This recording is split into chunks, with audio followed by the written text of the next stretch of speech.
This is Pet Life Radio. Let's talk pets.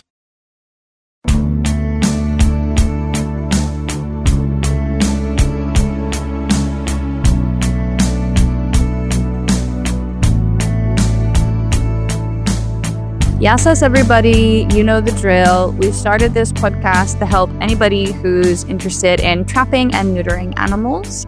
We are the help that we didn't receive when we first wanted to get involved, and we want to be your new friends in the TNR world. I'm Adele, one of your hosts for this episode, and I am so excited to have Anupriya here with me today. Hi. So Anupriya is an animal rights activist and vegan rescue founder. They are based in London and run a large-scale spay and neuter program for community animals from London in Delhi NCR, which over the last 8 years has successfully sterilized over 34,000, yes, that's correct, 34,000 dogs and cats. Along with this, they run another initiative that focuses on facilitating adoptions for rescued, abandoned, and abused companion animals. Anupriya has worked as a volunteer at multiple animal sanctuaries that focus on farmed animal species. I'm so happy you're here. Thank you for joining us. How are you today? Good. Thank you for having me. And thank you for the introduction. Yeah, of course. And we start every episode with a question. And that question is, how did you first get started in animal rights or animal rescue? So I was born in India, in Bombay, and I grew up in Delhi. And I think it's really easy to get involved with animal rescue in a city where there's so much right in front of you. I grew up with dogs and cats on the street where I lived. So I got involved very early on because I found a sick puppy right outside my house. I did what everyone does, took him to the shelter. And so that's probably not the best thing to do just because, shelters are not spaces for puppies. There's rampant infections. So yeah, that's how I started. I just started by having the suffering right in front of me in Delhi. And wanting to do something. How did you figure out that spay and neuter was the way that you wanted to help rather than what you tried to do the first time helping this puppy? So I wanted to be a vet when I was in high school. And I started an apprenticeship at one of the most renowned vets in Delhi. And I had to do a summer project. So this was like 3 months of me going every single day and spending 10 hours at the vet clinic. Obviously, and this was a very posh area in Delhi. Most of the clients were people who had purchased these puppies and were, breeders were coming in. And then there was like a small section of people that was bringing in rescued animals. So that already started me thinking, about just why are we breeding animals while this is also happening, and that, I'd also grown up seeing all these puppies in the streets. But on the other hand, my project was on biometra, and I did multiple case studies. I actually assisted on surgeries. I looked at the uteruses. And I think once you've seen that and you can avoid it, yeah, spaying and neutering is the answer to the suffering on the streets, but also companion animals. So that's when I decided really there's no end to the suffering on the streets. And the only logical way to stop that cycle is to sterilize them. There's not enough resources. There's not enough. Yeah. So it just doesn't make sense to keep picking up animals off the streets, Yeah. And biometra is one of those things that I think really clearly illustrates there's no other option, because for anybody who doesn't know, pyometra is an infection of the uterus. So this only happens to female animals who have a female reproductive system. It can happen when they're young. It can happen when they're old. It's more likely to happen when they're older. And when you have this infection, you have to remove the uterus. You have no other choice. They're going to become septic and they're going to die. And it's something that happens when they still have their uterus. And so it's a really simple answer. If you want to avoid a life-threatening issue like this for a female animal in the future, then you spay them. So, yeah. And also to your point, being surrounded by animals all the time and wanting to help but never having the resources, it's a really good reason to get into spay and neuter. And you obviously do an absolute huge amount of sterilizations. I know you do pickups every day, every week. Currently, you guys are in the hundreds of sterilizations of dogs every week. Can you talk a little bit about how you got there, like what it looked like in the beginning and what has changed in order for you to be able to scale it up to where you are now? Yeah. So when I decided that the way I wanted to contribute was to spay and neuter, I saw a random poster on a WhatsApp group about this woman who was doing spay and neuter, and she tied up with a local vet who had post-op facilities. And this vet was giving her decent rates. Not cheap enough to scale up to the level that we're doing now, but not bad because considering he's a private vet. So I contacted her and to get my community dogs sterilized. And we just got talking. We realized we have common goals, and I actually wanted to scale up. I was already running my adoption initiative at that point. So I had all these contacts of other rescuers who were in the same boat as me. They just didn't know where they can get these surgeries done. So I started to coordinate for them. We started scaling up. So it started with us doing about maybe 10 dogs a week, which was already quite a lot. It was quite a lot more than I knew anybody else was doing at that point because the government wasn't doing anything. So we started working with this vet. He has enough space for maybe 10 dogs at a time, maximum. And that's how it started. So it looked quite small in terms of numbers. And then over time, we figured out how to really scale up and how to use existing facilities, existing veterinary facilities, existing transport facilities, existing skill sets that just sat there in Delhi unutilized because there was no funding. So that's how we scaled up. And I can talk more about that later. Cool. Yeah. And I mean, as you said, resources are hugely related to the work that we're able to do. One of the things that I always talk about when we speak about rescue in India is this block on being able to fundraise, even for charities and organizations, and fundraise internationally, right? So things like GoFundMe that work everywhere else in the world, they don't work in India. You can't use them. Can you talk a little bit about that and maybe some other laws in India that show kind of the situation that you're dealing with in rescue? So, I mean, there are crowdfunding platforms that you can use in India. There's local ones called Mila. You can also make a GoFundMe. It's just that people do not care about and do not want to donate to spay and neuter programs in India.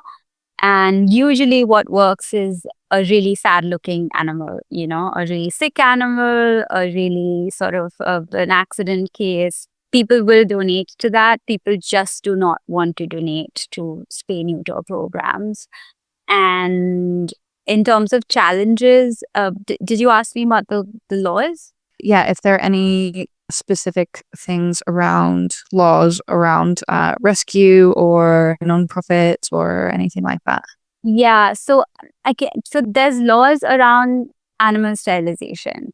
So actually, if you read the Constitution of India, the government is supposed to allocate a budget to sterilize dogs. There's nothing about cats in the Constitution. Cats don't exist as an individual, as an entity. That's just not talked about at all in the Constitution. And that's all.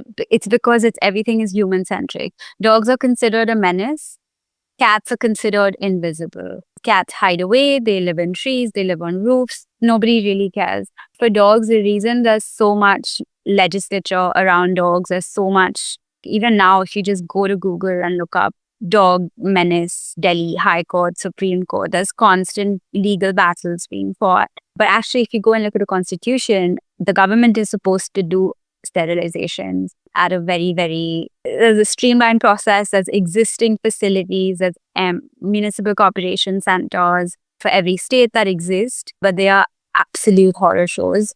And a lot of the shelters we work with now actually are meant to be paid by the government, and they are meant to be doing sterilizations for the government. So they have a government tender, but because they are owed in the millions, the government's just not paying them. They've not been able to do any work, which is what I meant when I said I don't want to reinvent the wheel. And we went back to these shelters and we said, you know what, you've got the vets, you've got the skills, you've got the vans, you've got trained employees, you've got the facilities, you've got space for post-op. We will pay you.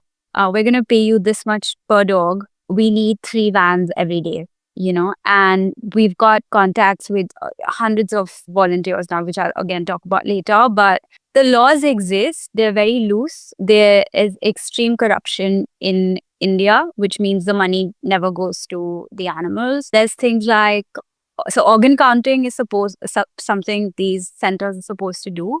We have uncovered cases of organs being transported from center to center. So basically the same organs being photographed, and surgery is not actually being done. Or we picked up dogs who had clipped ears but were pregnant. You mean like the reproductive organs?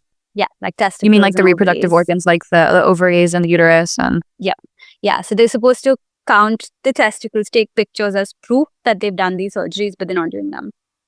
Wow, okay. So, so they just take a bag, ship them center to center, take the photos of the same organs, don't actually do the surgeries, or they'll pick up dogs, clip their ears, and put them back. So we've had to pick up pregnant dogs with clipped ears. So the system is extremely fucked. Yeah, the laws around NGOs alone are fine. You can register an NGO and you can, fundraise, but it's also the sentiment around spay neuter is very negative. There's a lot of religious sentiment against it as well. So fundraising for sterilization is very hard. Yeah, that's a difficult point, and I think probably something that a lot of us experience. I've mentioned it before at conferences that we don't rely on the municipal systems for sterilization and for sheltering. And I've had people in America and other places in the global north ask why. Because their shelters, while yes, they are overcrowded and there's huge amounts of euthanasia of healthy animals, they're probably not the same. They're not functioning the same as the ones that we are used to. And the tricky thing is, especially with spay and neuter, is, any kind of healthcare, we need some kind of social support system for the large amount of animals and people who need help, right?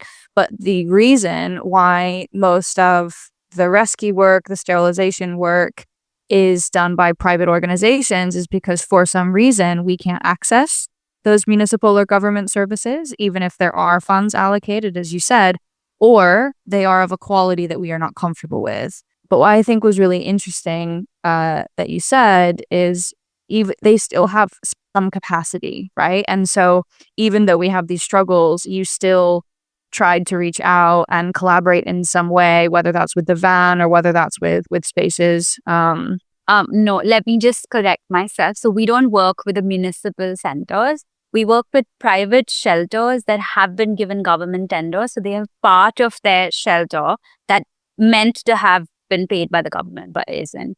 We do not work with any of the municipalities because I just don't trust them. One of the major fears outside of quality of work is relocation. It's a huge problem. Like dumping animals in another place. Exactly. So they will pick up an animal from one place, usually from affluent places because they've been bribed by people who think of them as a menace, and dumped elsewhere in less affluent spaces. Mm-hmm. Yeah. This is really difficult because in an ideal world of animal care and animal rescue, we are able to work with local government, and there should be like allocation of resources for animals in communities so that they're treated like community animals. But because, like in Greece, it's the same, because of this, a lot of people feel there's a lack of support or maybe a lack of transparency, like you mentioned, not being able to trust. There is a lot of frustration around them not fulfilling their obligations by the law, or not having the same like motivation or intent of doing that same quality work as everybody wants to do for the animals. And so it's difficult because we know that has to be part of the future of animal care, rescue, sterilization, sheltering, etc.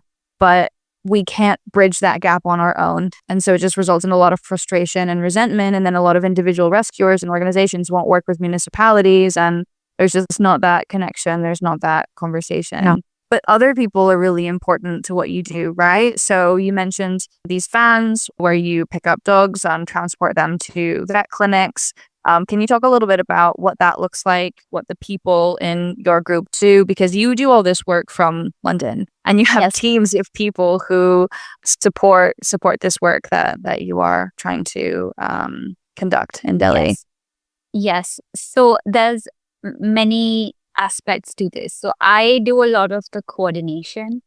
It's just me and Akrita. So Akrita manages all of this. I don't even know how she does it, but she manages all of the coordination between the vets and the NGOs that we partner with, and also so I'm younger. I'm more sort of on social media. I have all these contacts with. I think we have about 300 ground volunteers in different parts of Delhi and NCR, which is the National Capital Region. We also go out to slightly nearby other cities that have even worse municipalities. So they really, if we don't go there, there's literally nobody doing spay and neuter there. So I have all these contacts, but I don't actually do the coordination.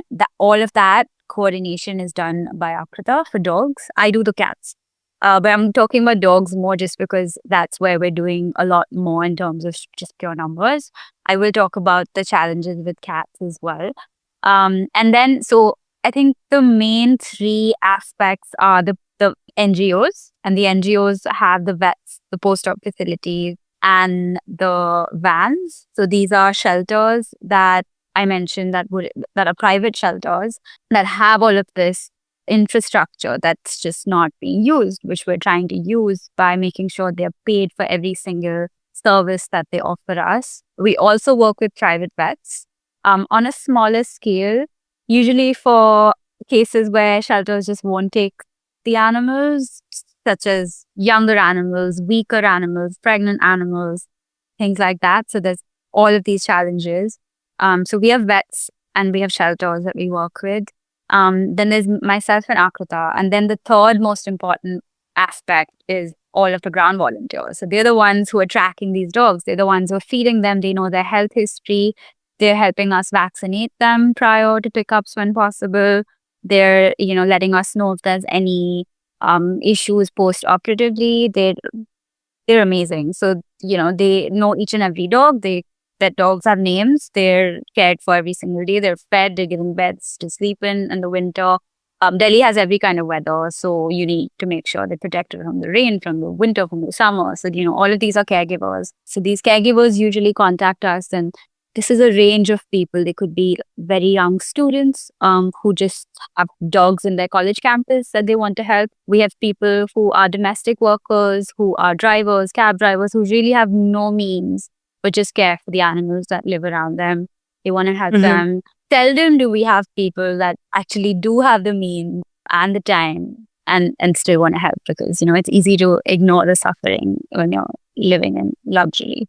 So I guess that's there. And then, of course, donors are important, but they're not teams. Yeah. I think that this point of the role of caregivers is really important, especially in your city and the other cities that you work in. And it's one of the reasons why now, whenever we talk about cats and sterilization and stuff like that, we talk about them in terms of community animals.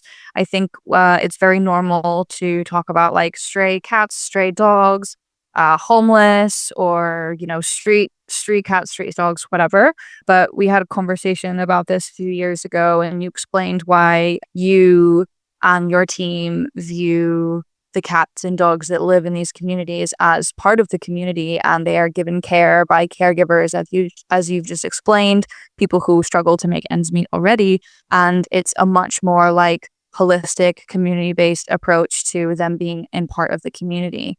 I just thought that was really nice. Like, that's true. They exist there. They live there. That is their home as well. And they live alongside people. And perhaps if we viewed them as community members, maybe our approach to them would be a bit different. What does that relationship look like in the areas that you work in?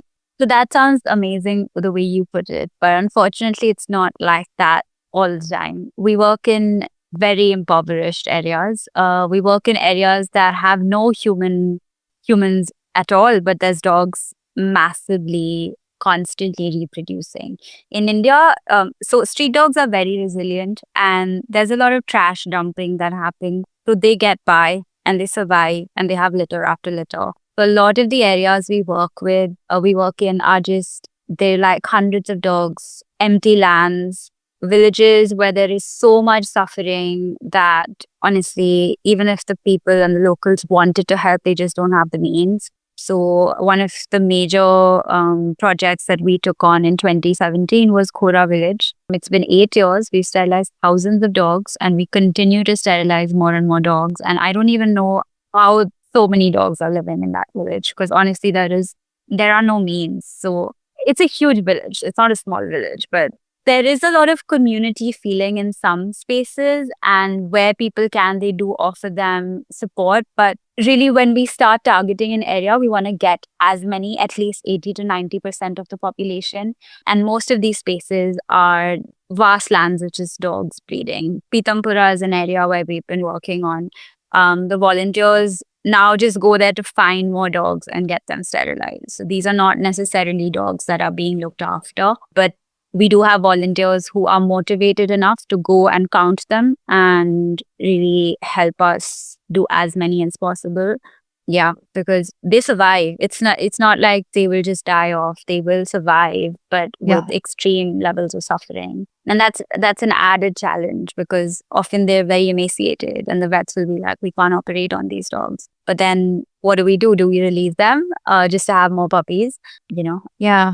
It sounds like people actually going out and identifying the dogs, counting them is a part of the targeting, right? If we're going to get to 80 or 90% sterilization, which is kind of the generally agreed upon percentage of at least the population, the reproduction rate not exploding as it has been and it getting to a more manageable level, and then we can focus on the last remaining animals. So how does that look? The people that are actually going out, identifying the dogs, counting them, maybe vaccinating or parasite treating them, and then the actual pickups. Like, how do you identify dogs for pickups, and what does it look like when they go out to pick them up? So I'm just going to use Khora village as an example, just because it's easy for me to visualize. Counting is endless. We usually we have 3 volunteers who are helping us with the village.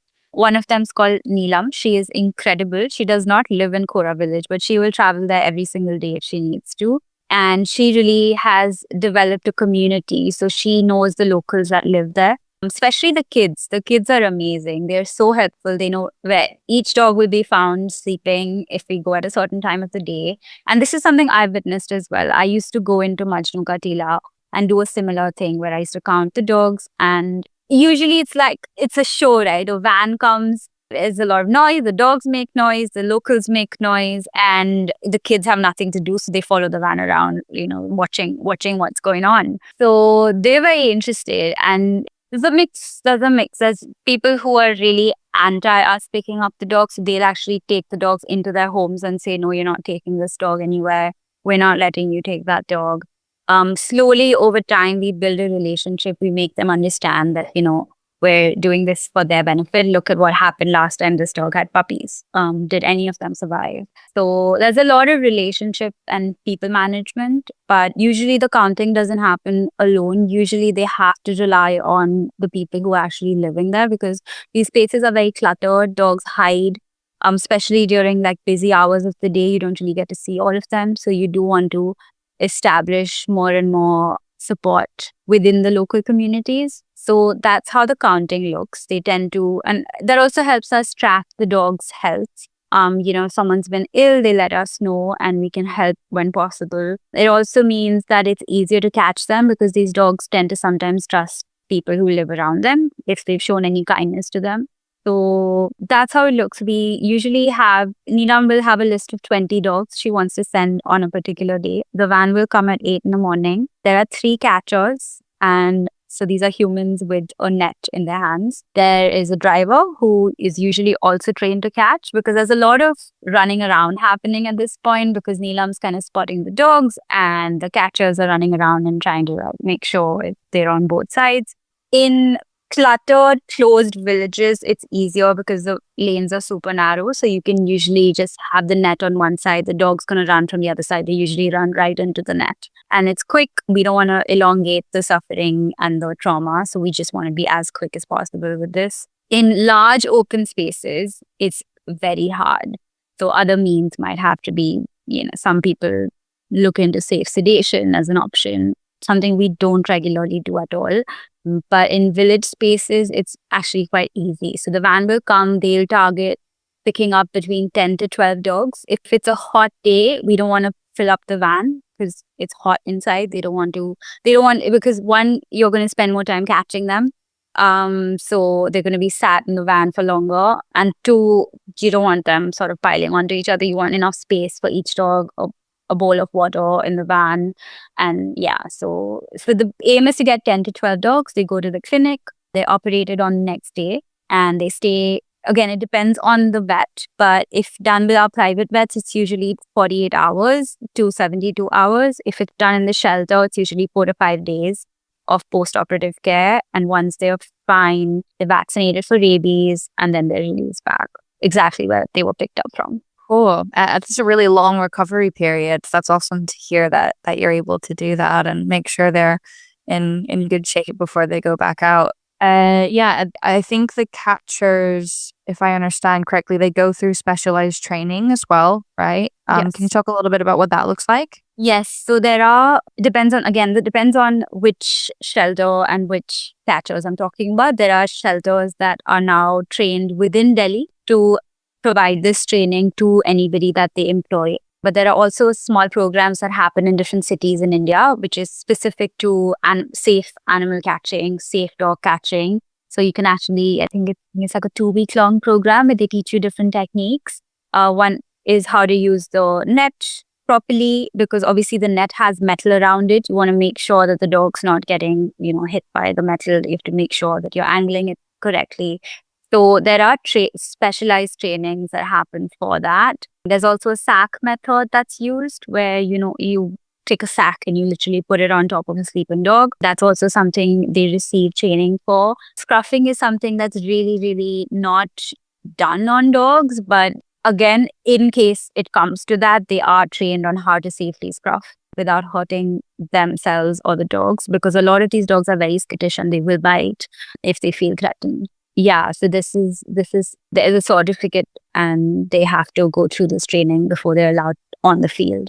That's really cool. And I think it highlights that catching and trapping is actually skilled labor. And some of the things you mentioned are how we are making the animals feel that we're trapping, because it is very scary. Like, they don't particularly know who these people are. They're just going into a van, they're going to a clinic. Like, it's totally foreign to them. They don't understand. This obviously brings a lot of fear, anxiety, and stress. And none of these things are good for an animal who's going through surgery and potentially has pre-existing health conditions. To recover from surgery properly, their immune system has to have a good response to the surgery. They need to recover quickly. And if they had any pre-existing conditions, not succumb to that because their immune system is protecting them. But when their cortisol levels are high, this interferes with that, doesn't it? And that's one of the reasons why, just logistically, even if we're not thinking about their welfare, which we should be, but just logistically, it makes more sense to reduce fear, anxiety, and stress, and therefore their cortisol levels being lower and them recovering better. And you have better output, safer trapping and better outfit recovery. Absolutely. That's why another reason to involve the locals is a lot of the times they'll just pick up the dogs in their arms and put them in the van for you. And that's the best way possible. And the reason for these kind of trappings, we only do surgery the next day, is because of their cortisol levels as well. Because, they've calmed down a little. We don't want to put them through surgery after having been trapped with a net. That's really interesting to think about, because I think a lot of us perhaps are thinking, okay, like, let's trap them, let's get them into the vet and sterilized and woken up as quickly as possible. But perhaps taking some time for their stress levels to drop before surgery could have better output. That's cool. And then you have a really interesting story of trapping fearful dogs, which can be really complicated, but is important for making sure that we are sterilizing as close to 100% of the animals as possible, right? Because it just takes one birth of, I don't know, 9 puppies, half of them being female, to restart all of that cycle. So yeah, I'd love to hear any like specific story or example about a really difficult trapping, or how you approach trapping skittish animals, or particularly interesting cases. Yeah, so I live outside of so my family home is right in front of the North Delhi Ridge Forest, which is a huge, several kilometer long forest that spans Delhi all the way into central Delhi, all the way into South Delhi, and Delhi is huge. And we look after as many dogs that we know of, at least the ones that live outside of, in that region of the forest in front of our house. So these dogs are, as I wouldn't call them feral, but I guess some of them are. Not all of them. A lot of them are quite friendly. But these dogs are impossible to catch. They know body language really well. They know how to preserve themselves, and they know when there's danger. So we've tried everything. I grew up there. I've been doing sterilizations myself since 2010. And I've tried everything. I've tried with local NGOs. I've tried with different catchers. I've tried with private catchers. We've done everything, and nothing seems to be working for some of these dogs. And like you said, when I said 80 to 90%, I would say 100% of the adults need to be sterilized, and all sterilizable dogs need to be sterilized. This excludes puppies that are too young, or etc. So we actually have attempted different things. And one thing that we attempted last year, for this pack of 7 dogs that was constantly breeding and they were not getting picked up. We tried with the best catchers in Delhi, and we couldn't even catch one of them, except one puppy who we got and got spayed quite early, and she's fine. So we built a cage. We took special permission. So this is it's a reserve forest, and it comes under the forest department and the horticulture department, and every other department in Delhi is involved, because there's historical value and agricultural value and etc. So there's a lot of red tape around this forest, which makes things quite complicated. And we had to take special permission, make a case, really beg them to let us continue our work that they keep impeding, even though the government is meant to actually aid sterilization effort. We took special permission, got a cage built, and my father fed the dogs inside this cage every day for a month, because these dogs, you have to make sure that, so they do know that food is coming in the morning, but they don't come to you for the food. They wait for you to put the food, move several meters away. Yeah. Don't make eye contact with them, and only then will they start eating. So my dad had to feed them inside this closed box every day for a month, and slowly reduce the distance he was standing at. And finally, one day, and I told him, and we couldn't even call like a van and have them stood outside, because these dogs know the smells. They know something fishy is going on. So sorry to the fish. So my dad one day managed to shut the door, because obviously there's a door to the cage. Then he called me up and he's like, okay, I've managed to trap all 7 of them. They're all inside. And then I called the transport van. I was like, okay, they're all in. You just need to go there and put them in the van. Obviously, driving into a forest is not easy. So this was also another big challenge, getting the van inside the forest. But we managed. And the whole pack, this side of the forest is now sterilized. We obviously have more dogs relocating in. That always happens whenever the population gets sterilized. More come in from other places. But yeah, it was quite an expensive cage to build, and most people said this is not going to work. They're never going to go inside, but it didn't hurt to try, and it worked. So that was great. That's fantastic. And the fact that you got all 7 of them at once is probably really important, because otherwise they would understand what was happening, right? Exactly. Yeah, trapping the difficult ones is a huge challenge, but that's really cool. I mean, you went to every effort to make sure that you could do it, and now they're all neutered. That's awesome. Yeah. Cool. Well, that is all really interesting. Thank you for sharing everything about like the situation of rescue and sterilization and trapping and, you know, the local community and all of these kinds of things. If there is any last words you want to share or any like main takeaway you'd like to share with anybody, please do. And if you could also mention like your social media pages and where you'd like people to find your Dogs of Delhi work. I guess my last words are that I know it can feel very isolating to figure out how to spay and neuter a community animal or any animals. But if there is something you want to do for the animals in your community, even if they're not living on the streets, maybe they're in somebody's house, I think the best thing you can do for them is to spay and neuter. You can always reach out to us. So our Instagram handle is DOD Spay Neuter. And I'm always happy to, connect people with resources in other countries and other cities if possible. So we're always trying to build that community, understand the gaps, and help out other people who want to do the same thing, because really there's no other solution.